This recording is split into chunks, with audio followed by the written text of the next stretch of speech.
परिचय। 1, 2, 3, 4, 5, 6, 7, 8, 9। 1 और 9 0। वाह! अरे ध्रुव, क्या तुम जानते हो कि एक गीगाबाइट में 100 करोड़ बाइट्स होती हैं? बिल्कुल, मैं जानता हूँ। और क्या तुम जानती हो कि तुम यदि 3 शून्य और जोड़ दो तब तो 1 टेराबाइट मिलता है। मैं नहीं जानती थी ध्रुव। ये तो एक बहुत बड़ी संख्या बन जाएगी। तुम इस तरह की एक बड़ी संख्या को कैसे पढ़ते हो? हम 1 टेराबाइट को 10 की घात 12 बाइट कहते हैं। ये सचमुच बहुत छोटा और अच्छा भी है। ध्रुव, क्या ये गणित में नई अवधारणा है? हाँ वरिशा, इसे घातांक कहा जाता है। तो आओ, अपने इस पाठ में हम घातांक और घात के बारे में विस्तार से चर्चा करें। उद्देश्य। इस पाठ के अंत में आप निम्न करने में सक्षम हो जाएंगे।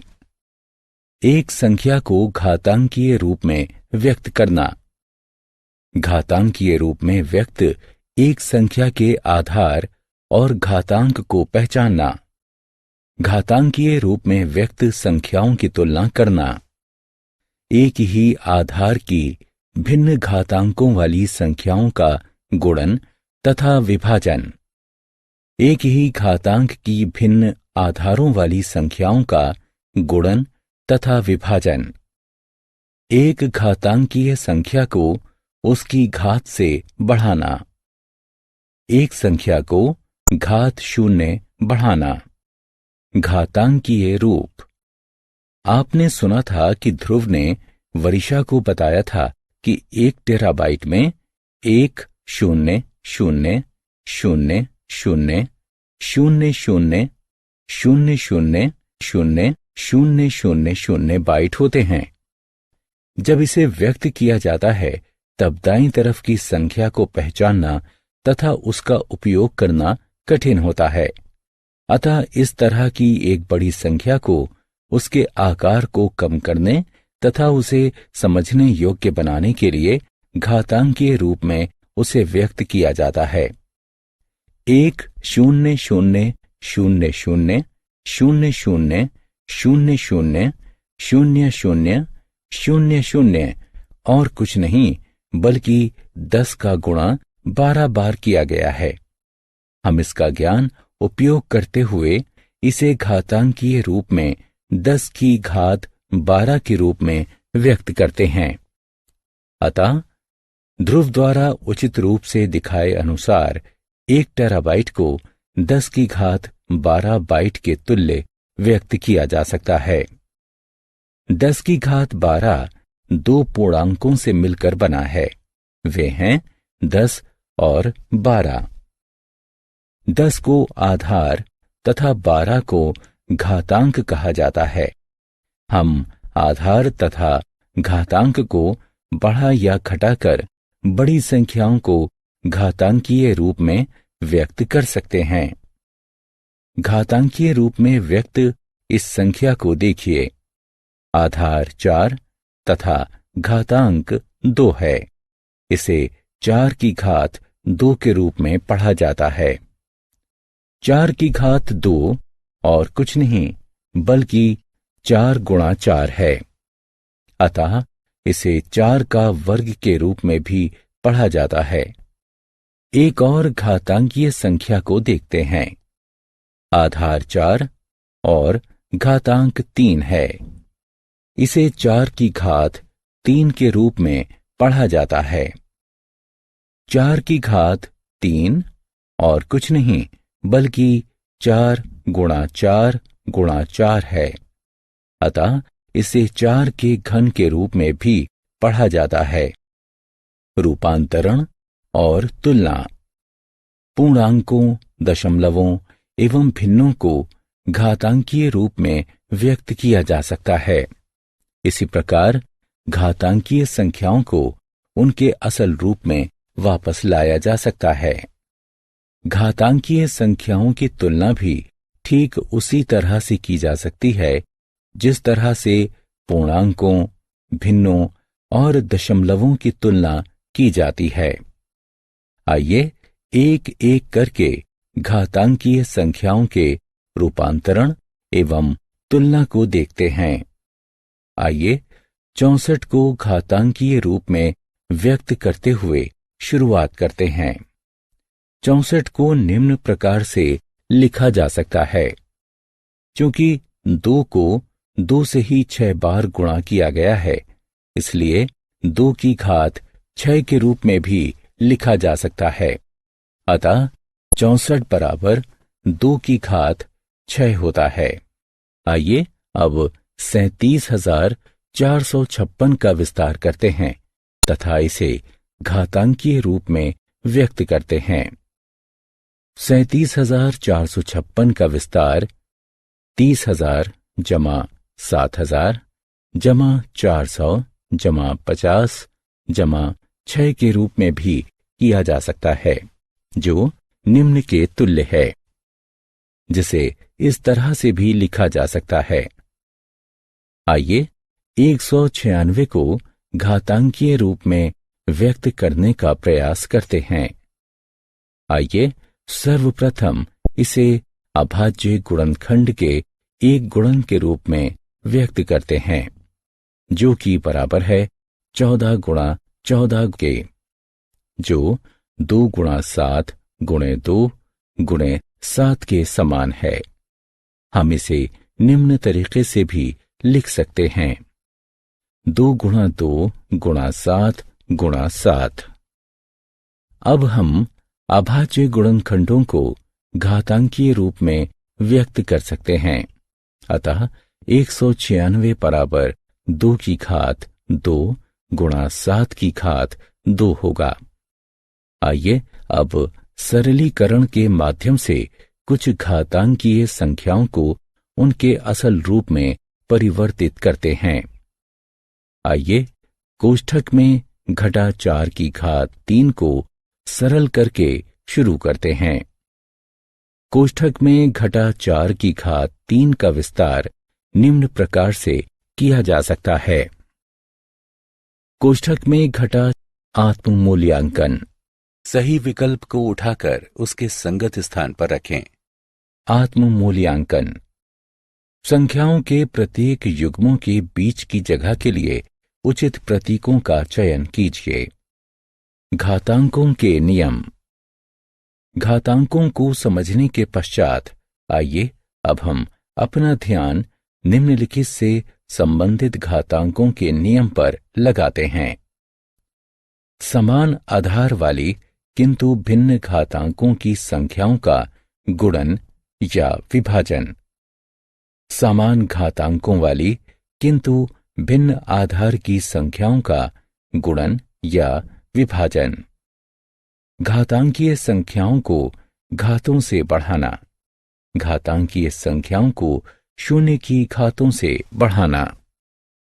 समान आधार की भिन्न घातांकों वाली संख्याओं का गुणन या विभाजन। यदि q एक अशून्य संख्या है, तब q की घात m गुणे q की घात n बराबर q की घात m जमा n होगा। समान आधार की भिन्न घातांकों वाली संख्याओं का गुणन या विभाजन एक घातांकीय संख्या है, जिसकी घात गुणा की गई संख्याओं की घात का योगफल होती है। आइए कुछ उदाहरणों की सहायता से नियम को समझने की कोशिश करते हैं। गुणन को घातांकीय रूप में व्यक्त कीजिए।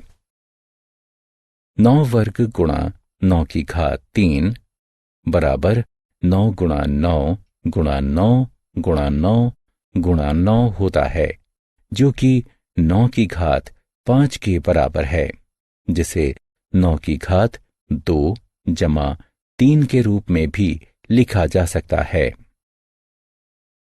एक और उदाहरण को देखें।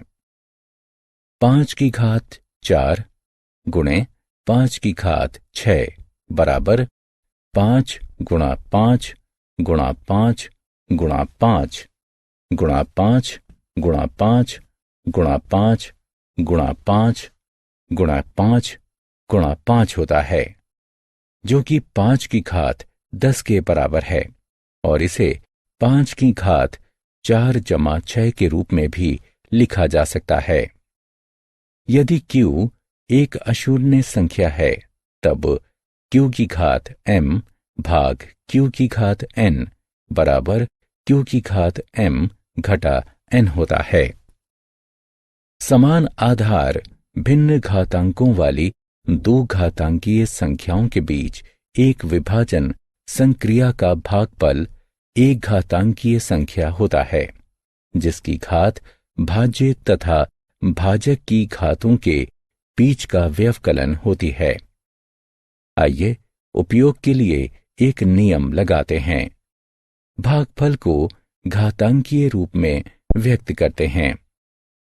8 की घात 6 भाग 8 की घात 4 बराबर 8 गुणे 8 गुणे 8 गुणे 8 गुणे 8 गुणे 8 बटे 8 गुणे 8 गुणे 8 गुणे 8 के, जो कि हल करने पर 8 की घात 2 प्राप्त होगा, और इसे हम 8 की घात 6 घटा 4 समान घातांक की भिन्न आधारों वाली संख्याओं का गुणन या विभाजन। यदि p तथा q दो अशून्य संख्याएं हैं, तब p की घात m गुणा q की घात m बराबर p गुणा p गुणा p इत्यादि m बार गुणे q गुणा q गुणा q इत्यादि m बार होता है, जो कि हल करने पर कोष्ठक में pq की घात m प्राप्त होता है। समान घातांक की भिन्न आधारों वाली दो घातांकीय संख्याओं का गुणन एक घातांकीय संख्या होता है, जिसका आधार गुणा की जाने वाली दो संख्याओं के आधार का गुणन होता है तथा घात उनकी घातों के बराबर होती है। आइए कुछ उदाहरण की सहायता से इस नियम को समझते हैं। चलिए गुणन को घातांकीय रूप में व्यक्त करते हैं। 7 की घात 5 गुणा 8 की घात 5 बराबर 7 गुणा 7 गुणा 7 गुणा 7 गुणा 7 गुणे 8 गुणे 8 गुणे 8 गुणे 8 गुणे 8 होता है, जो कि हल करने पर कोष्ठक में 7 गुणा 8 पूरे की घात 5 लिखा जा सकता है। हम इसे 56 की घात 5 भी लिख सकते हैं।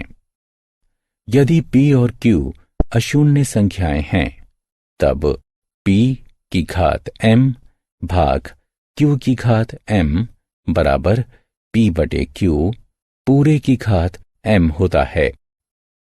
समान घातांक की भिन्न आधारों वाली दो घातांकीय संख्याओं के बीच विभाजन संक्रिया का भाजक अंश के रूप में भाज्य का आधार तथा हर के रूप में भाजक का आधार वाली एक भिन्न संख्या होता है एवं उनकी घात समान होती है। आइए अब हम नियम का उपयोग करते हैं। भागफल को घातांकीय रूप में व्यक्त कीजिए। 9 की घात 6 भाग 4 की घात 6 बराबर 9 की घात 6 बटे 4 की घात 6 है, जो कि हल करने पर 9 बटे 4 पूरे की घात 6 के बराबर है।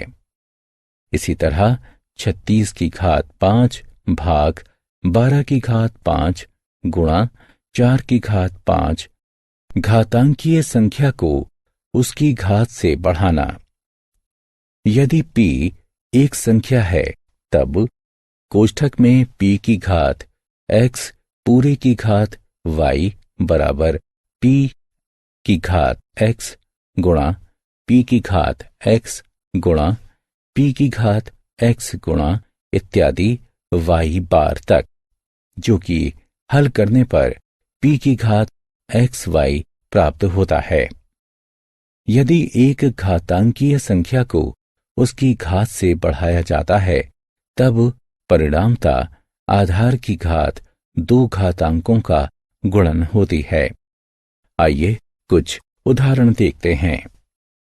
कोष्ठक में 7 की घात 7 पूरे की घात 3 बराबर 7 की घात 7 गुणे 7 की घात 7 गुणे 7 की घात 7 होता है, जो कि गणना करके हल करने पर 7 की घात कोष्ठक में 7 गुणा 3 प्राप्त होता है। एक और उदाहरण देखते हैं। कोष्ठक में 24 की घात 3 पूरे की घात 5 बराबर 24 की घात 3 गुणे 24 की घात 3 गुणे 24 की घात 3 गुणे 24 की घात 3 गुणे 24 की घात 3 होता है, जो कि गणना करके हल करने पर 24 की घात कोष्ठक में 3 गुणा 5 प्राप्त होता है। जब एक संख्या की घात 0 हो, वह संख्या जिसकी घात 0 हो वो 1 होती है। यदि s एक संख्या है तब s की घात 0 बराबर 1 होता है। आइए शून्य घातांकों पर आधारित कुछ प्रश्नों को हल करते हैं। सरल कीजिए। 8 की घात 3 भाग कोष्ठक में 4 की घात 2 गुणा 2 की घात 5 करने पर हमें 8 की घात 3/4 की घात 2 गुणा 2 की घात 5 बराबर 8 गुणा 8 गुणा 8/4 की घात 2 गुणा 2 की घात 5 प्राप्त होता है, जिसको आगे गणना करके हल करने पर 2 की घात 0 यानी 1 प्राप्त होता है। मानक रूप। निम्नलिखित संख्याओं में उभयनिष्ठ क्या है? इन सभी में 1 से 10 के बीच दशमलव संख्याएं हैं, जिनका गुणा 10 की घात से किया जाता है। संख्याएं जिन्हें 1 से 10 के बीच की दशमलव संख्याओं के गुणन तथा 10 की घात के रूप में व्यक्त किया जाता है, मानक रूप कहलाते हैं। आइए एक उदाहरण देखें। 9347 को मानक रूप में व्यक्त कीजिए। 9347 बराबर है 9347 बटे 10 की घात 3 गुणे 10 की घात 3 के, जो कि आगे हल करने पर 9.347 गुणा 10 की घात 3 प्राप्त होता है। अब 345 को मानक रूप में व्यक्त करते हैं। इसको सरल करने पर हम पाते हैं 345 बटे 10 की घात 2 गुणा 10 की घात 2, जो कि 3.45 गुणा 10 की घात 2 के बराबर है। आत्म मूल्यांकन। बाईं ओर के संख्यात्मक व्यंजक का दाईं ओर के उनके घातांकीय रूप से मिलान कीजिए।